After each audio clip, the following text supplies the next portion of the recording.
It's like this idea. Sufi Muslims. It's Sufi! Yes! It is the Sufi! Oh my god. Hello everyone, I'm Heather.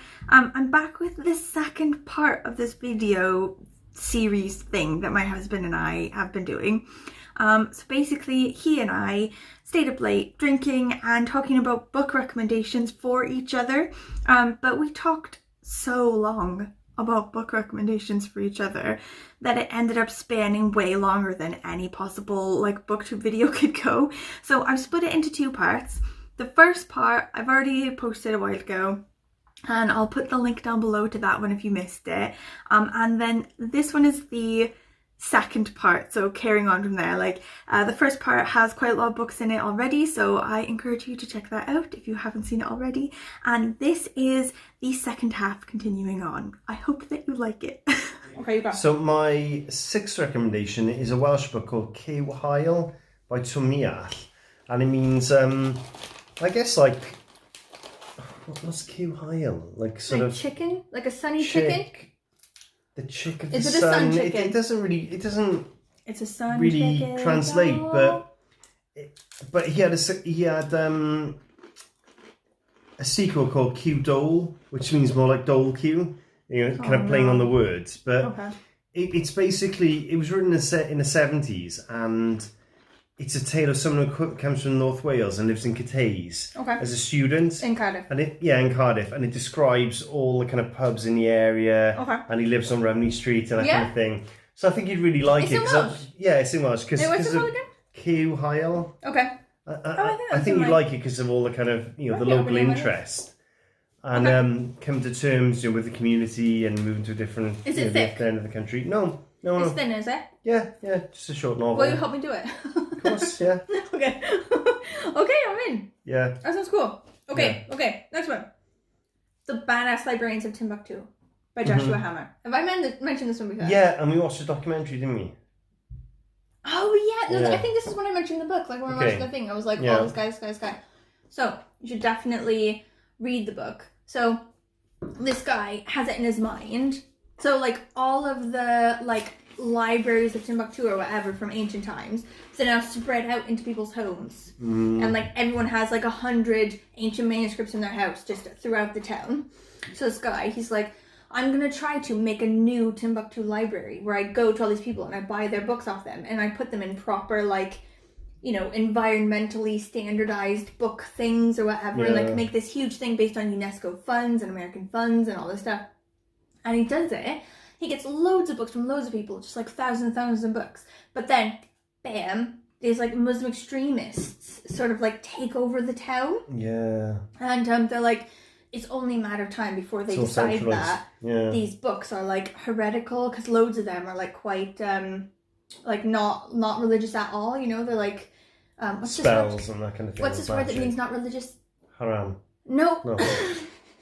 Like when people talk about the government in Turkey, like it's not secular. Secular. Yes. Okay. So a lot of it's quite secular, and that's like not allowed. So like, how much time is it? But I think they sort of talk about like saints and spells and things, don't they, and that kind of thing, which is considered heretical. And there's lots of like the one where they spin around. What's like the spiritual Islam? They like spin. My friend likes this. My friend Rahab is like it's the dervish, isn't it? But it's the It's called, oh my god, I can't think what I've been drinking. Okay, it's fine. But like the spinny ones, the spinny dervishes, it's like the spiritual arm of Islam or what. So there's loads of like literature in there from them as well. And the guy's like, oh my god, it's only a matter of time before they come for it and they try to burn it all. So he's like, we gotta get it out, but we gotta get it out secretly. Yeah. So they like, no, it's like, what is it? Bechtati. No. It is. If only Rahaf was here to tell me. No. It's something like that. Either Bechtati or Ishmaeli.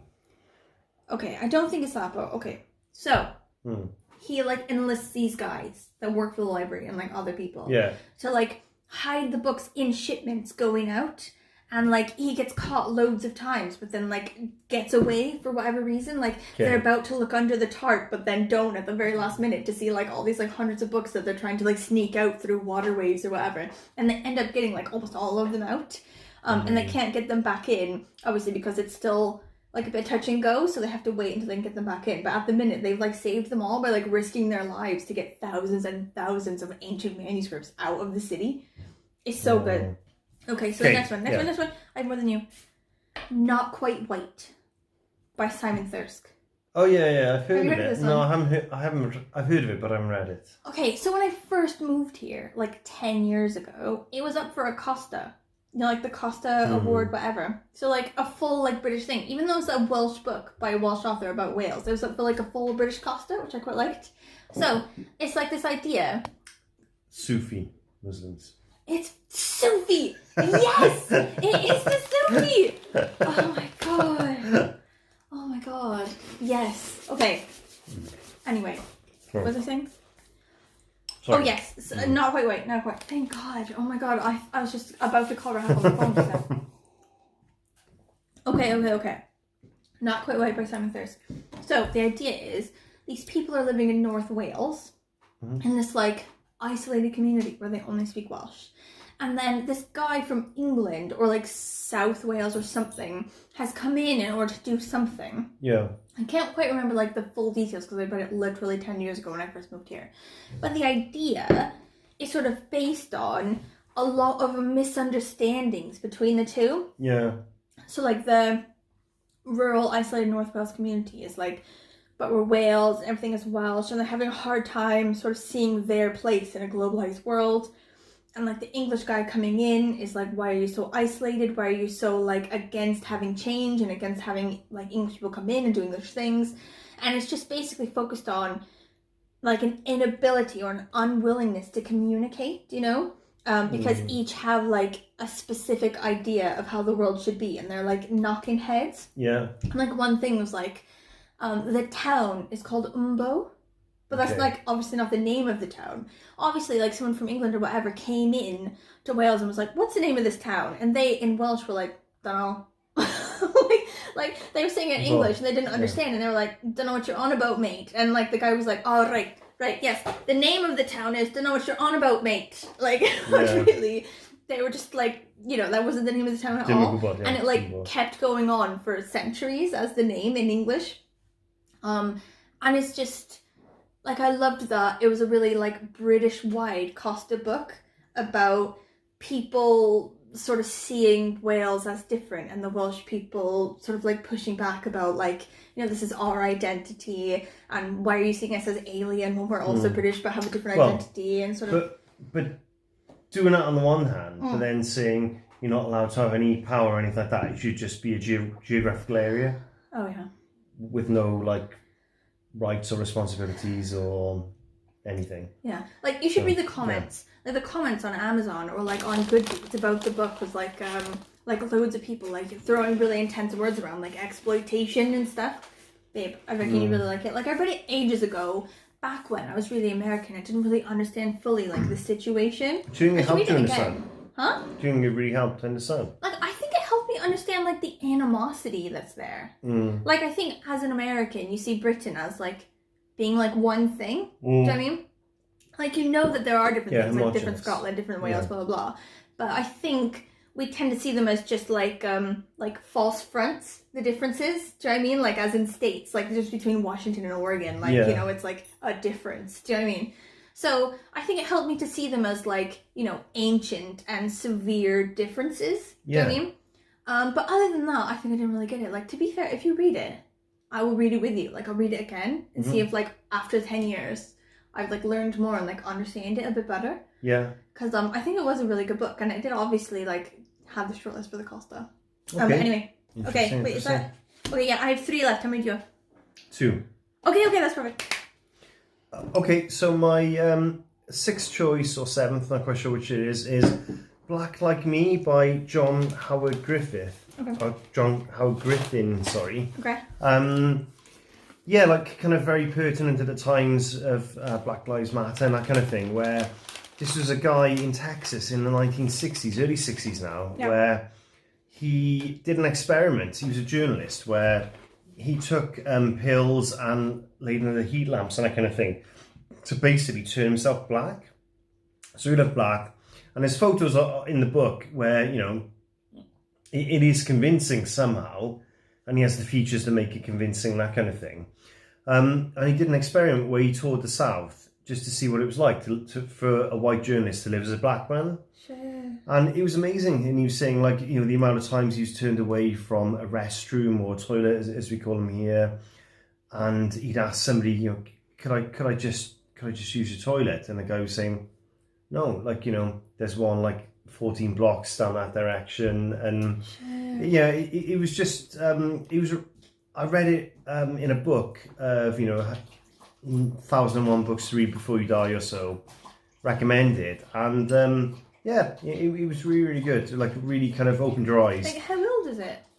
I think it was like probably early 60s. Yeah. And obviously the society like that has gone. Yeah. But it was kind of an eye-opener by a journalist, you know. It's one thing hearing it from a person in the streets, now hearing from a journalist who writes normally, isn't it? It's good pulling up that kind of thing as well in, like, the times now, you know. Yeah, like, of course, yeah. 40 years later, when we think we've advanced so much and we've advanced, like, nothing, basically. Yeah. Like, loads of people nowadays are, like, looking into, like, reading more black authors and reading about, like, black experience and stuff. But, like, completely forgetting that people have been writing about this for a really long time. Yeah, absolutely, yeah. I mean, he was saying things like, his big takeaway was about being constantly moved on, where we don't really have that in Wales or the UK, but I think in America you can be sort of moved on if you're loitering. Yeah. And he was saying, just like the only place where you could find sanctuary was in a toilet, you know, in a restroom, where you just close the door and sort of just be at peace without someone like moving him on to do something. That does look really good. I have been like trying to read more like things like this, and I've only been reading like recent ones. It's not, you know, it's not a big thick book. Oh, that's really good. I think I got it from Cardiff Library, if I remember, but that's really good. Yeah, okay. That was good. I have. So you're on this thing about where you want to read like the 1001 books, like literature ones, whatever. I found an updated version of that list. So the one you're reading, I think, is like from the early 2000s. Found an updated version, and one of the ones that's on it is Reluctant Fundamentalist by Mohsin Hamid or Mohsin Hamid, don't know. And this one was really good, I really thought, and it was quite thin as well. And it takes place within like 2 hours or something. So the whole of the book takes place in like a 2-hour conversation where this guy in Pakistan is saying how he's Pakistani but lived in America for like years and years and years and loved living in America. And he's talking to an American guy in Pakistan. So he's saying like, oh, like I was a successful businessman and I like fell in love with an American and blah, blah, blah.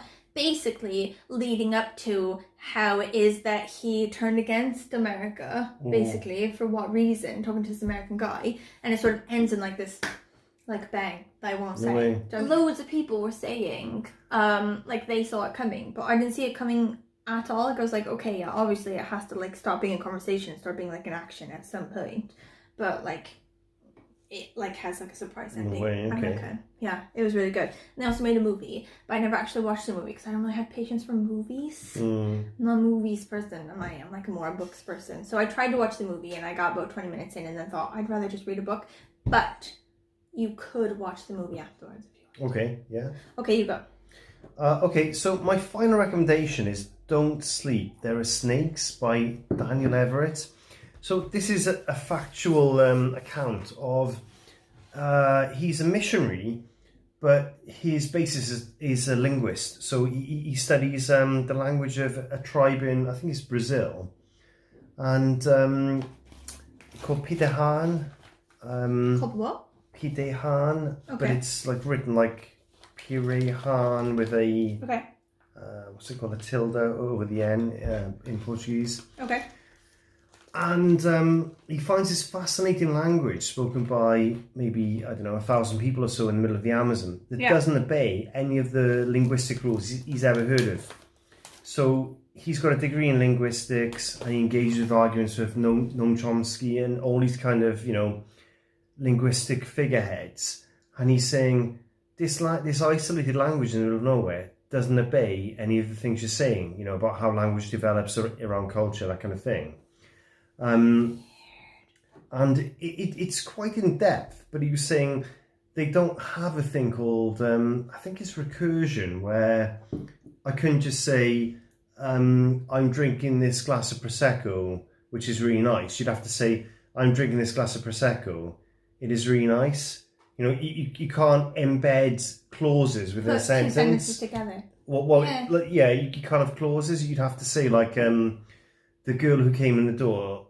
You couldn't say, the girl I saw yesterday, she was really pretty. You'd have to say, I saw a girl yesterday, she was really pretty. And there's endless things like this. Like, there's no way of counting. There's no system of counting, like 1, 2, 3, 4, 5. There's only like single, small, large, that kind of thing. And he was saying that there's no like up, down, left, right. Yeah. It's all in relation to the river where they live. It's like, you know, in relation off the river, or, you know, the river's the other side, and all these kind of things where it really turned linguistic analysis and things on its head for a long time.